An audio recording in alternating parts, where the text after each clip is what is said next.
Marami po ang nagre-request nito. I-analyze daw po natin yung laro ni Grandmaster Daniel Dubov, ang kilala pong reincarnation daw ni Grandmaster Michael Tal dahil sa kanyang matitinding sacrifice sa laro.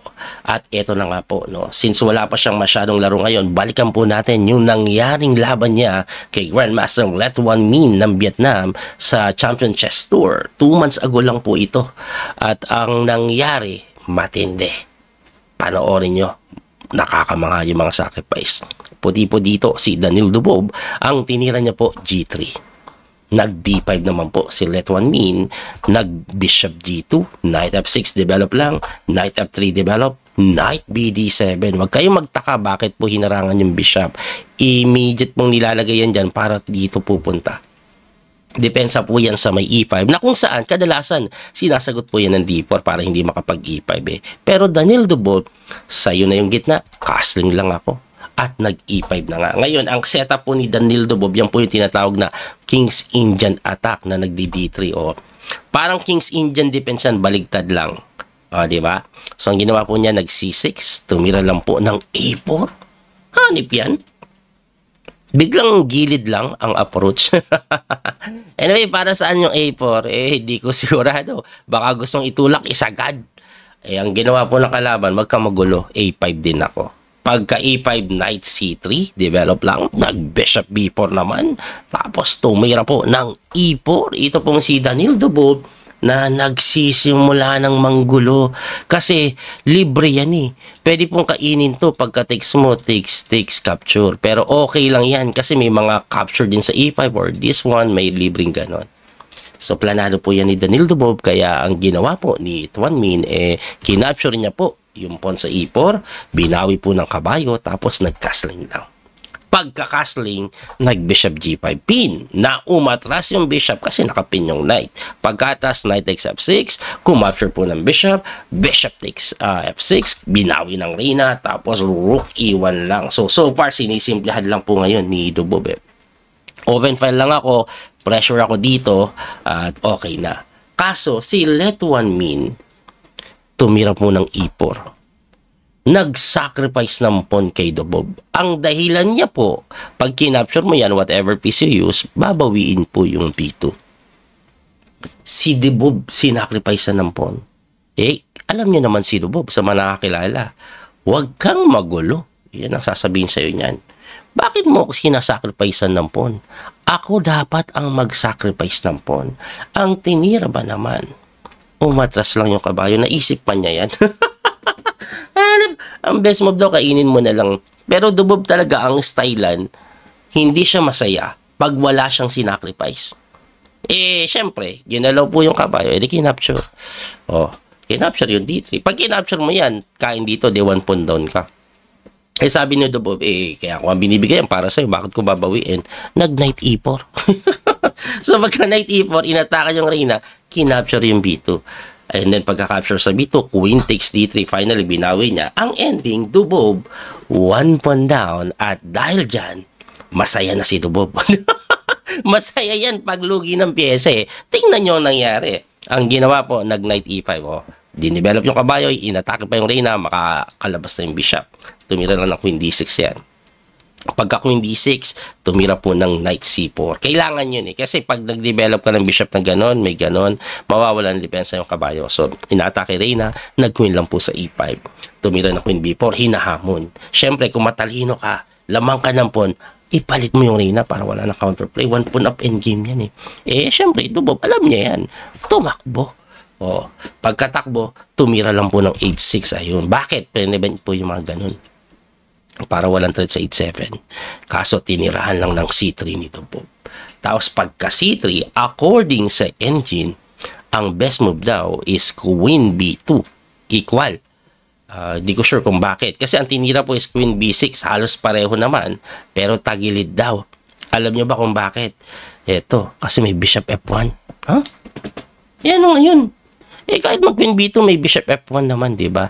Kasi po, ibabalik ko lang ibalik lang natin Pagka queen B2 pala, pag nag bishop F1 yan, may bishop E6 lang. What's the big difference, ha?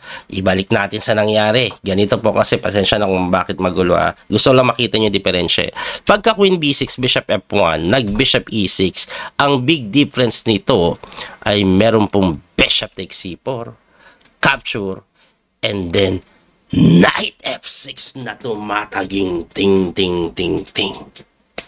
Gusto nyo maintindihan bakit kailangan yung Queen nasa B2? Eto po, tingnan nyo yung diferensya pag yung Queen nasa B2, Binigay yung kabayo, napilitan pong kainin yan, Okay? Napilitan kainin kasi pag nag-king move ka, magna-knight D7. Ayan, dali ka. So, napilitan pong kainin yan. Ngayon, pagka takes, eto ang sumunod, Eto yung sumunod, Rook E4. Yan ang big difference kung bakit kailangan yung Queen nasa B2. Dahil kung yung Queen nasa B2, hindi magawa yan, libre yung tore. Teka lang, coach. Ano bang ginagawa ng Rook na yan? Ina-atake yung Bishop. May threat check dito. Pwedeng ganun or dito. Halos mamate. Grabe si Dubob, no? By the way, ang bilis ang pinawalan yung mga tira dyan. Kalkulado lahat. So, ang ginawa po niyan, nag-Bishop po sa D3. Bakit? Para pagka Rook G4, yung pa rin yung nangyari, pwedeng Bishop G6. Ngayon, si Dubob, one piece down siya, pwede niya na pong itabla yan, Capture, perpetual. Sabi ni Dubob, ayaw ko ng tabla, sir. Queen takes H6 ako. With the idea of Rook H4, mamatihin ka sa ilalim. At ang matindi dyan, hindi po basta-basta madepensahan. Grabe Dubob, no? Kita niya hanggang dyan. Pero sabi ni Let One Min, hindi ako susuko. May counterplay pa ako. Queen B2 And after Queen B2, ang threat niya po kasi kakainin niya isang buong tore. Sabi ni Dubob, it's all yours, baby. Diyan ako pinanganak. Nagpapakain ng pyesa. Rook H4. Another brilliant move. Sa'yo na yan, kinapture. Kaso pagka king move, Bishop E4 check. Tumira lang ng Rook takes, aba. Bakit pala chumek doon? Kasi wala na ibang check. Inakit niya yung tore para walang mate. At dahil doon may pagkakataon pa siya mag-Queen D1 to defend that square on G4. Kaso pagka Rook H4, aba, Queen D5 naka-check pa nga. Kaso after F3, sumuko na ang bataan ni Let One Min. Bakit? Halos ubos na yung check. Isa na lang ang nalalabi ito. Kaso pagkatira po niyan ng King H3, Queen check ulit. Yan na lang mga nalalabi. G4, ubos. Pati pantubos. Lakas ni Dubob. Hanip ka, Dubob ka. Di ka na tao. Galing, no? Actually, gusto ko lang pong sabihin ito. Totoo naman ito Baka sabihin nyo na naman, nagyayabang ako. Si Dubob po talaga, yung playing style niyan, parehong-pareho kami. Halos walang pinakaiba. Pareho po kaming mahilig mag-sacrifice sa mga tactics. Okay. Naku po. Nakita nyo ako maglaro. Napakatindi ng mga sacrifice ko. Parehong-pareho. Konti lang yung diferensya. May isa lang na diferensya. Si Dubob, pag nag-sacrifice, panalo. Ako, pag nag-sacrifice, sabay resign. Kaya kung siya, Daniel Dubob, ako, Daniel Bugbog. Grabe yung idol kong si Daniel Dubob. Antindi ng mga laro, no? Anyway, inaabangan ko yung mga susunod na tournament na to. Of course, analyze natin yung mga game niya na lagi may sacrifice. Sana pa rin kayo may natutunan sa video na to. Abangan nyo yung mga parating na tournament. Marami.